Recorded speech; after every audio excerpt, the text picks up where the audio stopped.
Past indefinite हमारा हो ही रहा है, तो उसमें जो पहला रूल रूल देखो, इसमें एक ही रूल है, वो इम्पोर्टेंट रूल है, ज़्यादा कुछ है नहीं। बाकी देखो ना, सिंपल सेंटेंस ही रहते हैं कि कोई चीज़ पास्ट में हुई है तो कैसे हुई है, तो सिंपल सेंटेंस। जो इससे पहले हमने नेगेटिव पॉजिटिव और इंट्रोगेटिव वाला किया था, बस सिंपल सेंटेंस है। अपने हिसाब से कोई भी सब्जेक्ट लगा कि वर्ब की सेकंड फॉर्म डालो और ऑब्जेक्ट लगा लो, वो आपका पास्ट इंडेफिनिट टेंस है। गलती इंसान कहाँ पर करता है, एक ही रूल है ये यहाँ पर मैं बता रहा हूँ, जहाँ से क्वेश्चन भी पूछे जाते हैं, तो ये एक बार देखते हैं, ठीक है। तो रूल क्या बोल रहा है, when some subject is given after it's high time. अच्छा, देखो कहीं पर भी ना अगर सेंटेंस में इट्स हाई टाइम आ रहा है या फिर इट्स टाइम आ रहा है, ठीक है, तो उसके बाद we use form of verb, तो उसके बाद ना हम हमेशा क्या करते हैं, वर्ब की सेकेंड फॉर्म हमेशा यूज़ करते हैं, ठीक है।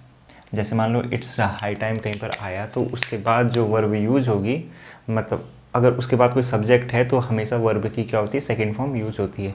देखो रूल एक है लेकिन इम्पोर्टेंट है, पेपर पॉइंट ऑफ व्यू से भी इम्पोर्टेंट है, कंपटीशन पॉइंट ऑफ व्यू से भी इम्पोर्टेंट है, तो इसीलिए यहाँ पर करा रहा हूँ कि गलती इंसान करता है। देखो गलती कहाँ पर होती है, सेंटेंस में है, देखते हैं चलो। अच्छा सुनो, एक और है ना इसमें, एंड इफ़ टू, अच्छा, और यहाँ पर लिखना कम्स आफ्टर, ठीक। अगर अगर इट्स हाई टाइम या इट्स टाइम के बाद अगर टू आता है तो हमेशा हम क्या यूज़ करेंगे, वो वर्ब की फर्स्ट फॉर्म यूज़ करेंगे। थोड़ा डाउट हो रहा है, कोई दिक्कत नहीं, सेंटेंस में आते हैं सब क्लियर कर दूंगा, ठीक। देखो पहला sentence, it's high time you go there. Rule क्या बोल रहा है, रूल बोल रहा है कि अगर इट्स हाई टाइम है उसके बाद कोई सब्जेक्ट आ रहा है तो उस सब्जेक्ट के बाद हमेशा क्या आएगी, वर्ब की सेकेंड फॉर्म आएगी। चेक करते हैं, इट्स हाई टाइम आ गया, ठीक है, यू क्या आ गया, सब्जेक्ट हो गया हमारा, सब्जेक्ट है। वर्ब की सेकेंड फॉर्म है नहीं, है ना, प्रोवाइड करो ना।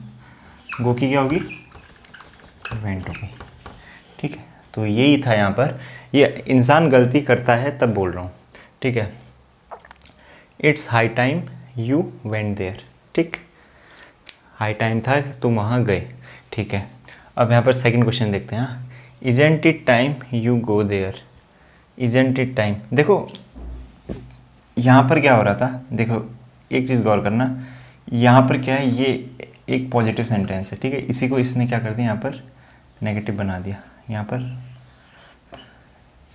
नॉट प्रोवाइड करवा दिया, ठीक है। तो बोल रहा है कि क्या ये टाइम सही नहीं है कि तुम वहाँ जाओ करके, तो वहाँ जाओ नहीं, वहाँ तुम्हें जाना था, तो यू यहाँ पर क्या आना था, वेंट आ गया, ठीक है। देखो ना, एज पर रूल चलोगे सब कुछ सही होगा। अब ये मत बोलना कि rules are meant to be broken, वो फालतू चीज़ें मत किया करो, ये लैंग्वेज है, लैंग्वेज में ऐसी चीज़ें नहीं होती। बाकी जहाँ रूल तोड़ने तोड़ो, पर कायदे से, ठीक। Isn't it time you go there, तो यहाँ पर क्या था, हमने क्या देखा, देखो अब यहाँ पर इट है, ठीक है, इट है, लेकिन यहाँ पर क्या था, इट्स था ना, ये अगर इट इज करेंगे तो इच की यहाँ पर फॉर्म यहाँ पर सामने दे दी ना इसने, ठीक है, तो इसमें नोट लगा दिया उसने। तो फिलहाल वो सब छोड़ो, यहाँ पर ये देखो ना, हमने क्या कहा था, ये सेंटेंस जहाँ कहीं भी मिले और सामने सब्जेक्ट मिले तो यहाँ पर क्या आएगा, हमेशा वर्ब की सेकंड फॉर्म आएगी। तो यहाँ पर क्या प्रोवाइड करा दिया हमने, व्हेन प्रोवाइड करा दिया, ठीक है ना। थर्ड क्वेश्चन देखते हैं, it's time to go there. It's time to go there, it's time to go there, ठीक तो है, ठीक ही तो है। सेकंड वाला देखो ना, मैंने क्या कहा था, अगर हाँ इट्स टाइम के बाद क्या आता है, टू आता है, ठीक है। If to comes after it's time we use first form of the verb, first form of verb है, तो सेंटेंस सही हुआ नहीं हुआ, सही हुआ, ठीक है, ठीक है। चौथा सेंटेंस देखते हैं, it's time we should do something useful. अब समय आ गया कि हम कुछ अच्छी चीज़ करते हैं, ये बोल रहा है ऐसा, पर ऐसा होता नहीं है। देखो ना, यहाँ पर शुड है, तुम यहाँ पर बोल सकते थे कि सेल की सेकंड फॉर्म है, लेकिन नहीं है ना, यहाँ पर डू भी तो आ रहा है हमारे साथ, तो हमें कंबाइंड इसको ना वर्ब की सेकंड फॉर्म प्रोवाइड करानी पड़ेगी। तो यहाँ पर क्या है, वर्ब क्या है यहाँ पर, शुड क्या है यहाँ पर, एज अ ऑक्सिलरी या फिर मॉडल ले लो इसे, और ये मेन वर्ब क्या है, ये हमने क्या कहा था, जो मेन वर्ब है जो गो, यहाँ पर गो का क्या हुआ था, वेंट हुआ था, यहाँ डू का क्या हो जाएगा, डिड हो जाएगा, ठीक। तो क्या हो गया, it's time we did something useful, ठीक है। ये देखो ना, ये रूल बहुत इंपॉर्टेंट है, इंसान पेपर में गलती करता है तो मैंने कहा ये बता देता हूँ। बाकी पास्ट टेंस में ऐसा कुछ है नहीं, यहाँ पर 2-3 गलतियाँ होती हैं तो मैं बता रहा हूँ। और क्या हो सकता है इसमें बताने का, क्योंकि इसे एंड ही करते हैं ना, ज़्यादा कुछ है नहीं। जो इम्पोर्टेंट था वो यही था। इसके बाद इम्पोर्टेंट पास्ट परफेक्ट में आएंगे, वहाँ अच्छे खासे एग्जांपल्स हैं, वो हम करेंगे। हाँ, एक याद करो, प्रेजेंट इंडेफिनिट में कुछ बताया था ना, एक मैंने ऐसे बताया था, आई लव यू वाला ना, आई डू लव यू, याद है? भूल गए? नोट्स बनाए तो एक बार पलट लो, उसमें क्या था? आई लव यू, मैं तुमसे प्यार करता हूँ, ठीक है।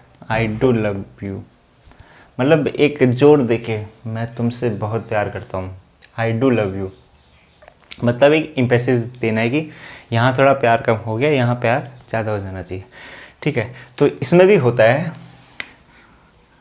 अब होगा तुम्हारा यहाँ पर ब्रेकअप करवाएं,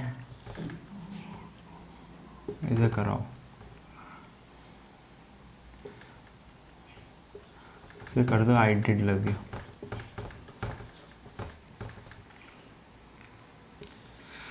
मैं तुमसे प्यार करता था, बहुत ही शिद्दत वाला, मतलब इम्पेसिस जोर देके जो बातें हो रही है ना, वो यहाँ पर वो हो रही है। I love you, I do love you, breakup हो गया, I did love you, I did love you, मैं तुमसे बहुत प्यार करता था ना, ब्रेकअप हो गया, ख़त्म बात।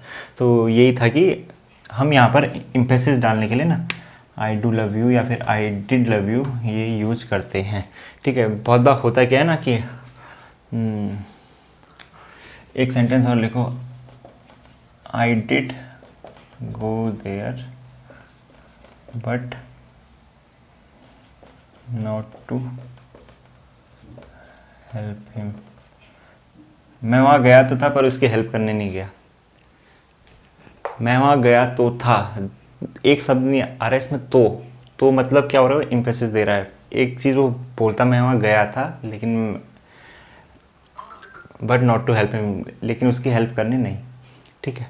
पर यहाँ पर मैं वहाँ गया तो था, मतलब एक जोर दे रहा है ना कि मैं वहाँ गया तो था, तो यहाँ भी मैं तुमसे प्यार तो करता था, आई डिड लव यू, ठीक है।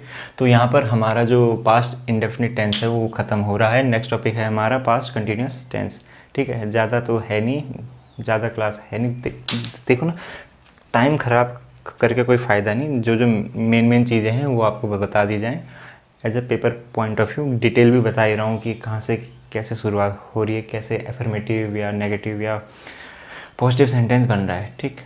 तो प्रेजेंट पास्ट, सॉरी क्या भाई, तो पास्ट इंडेफिनिट में इतना ही कुछ बनता है, ज़्यादा कुछ होता नहीं है।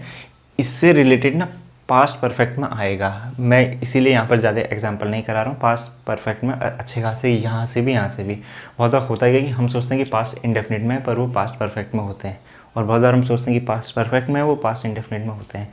तो मैं चाह रहा हूँ कि कन्फ्यूज़न ना हो, तो इसलिए वो जो सेंटेंस होंगे या जो question paper point of view से जो क्वेश्चंस आते हैं वो पास्ट परफेक्ट में बता दूंगा, ठीक है। तो ये सब नोट कर लो, ज़्यादा कुछ था नहीं इसमें, पर जो भी था नोट कर लो। और वीडियो को शेयर करो, शेयर सब्सक्राइब लाइक, फैलाओ ना थोड़ी वीडियो, ठीक। तो ये सब नोट कर लो, ठीक है।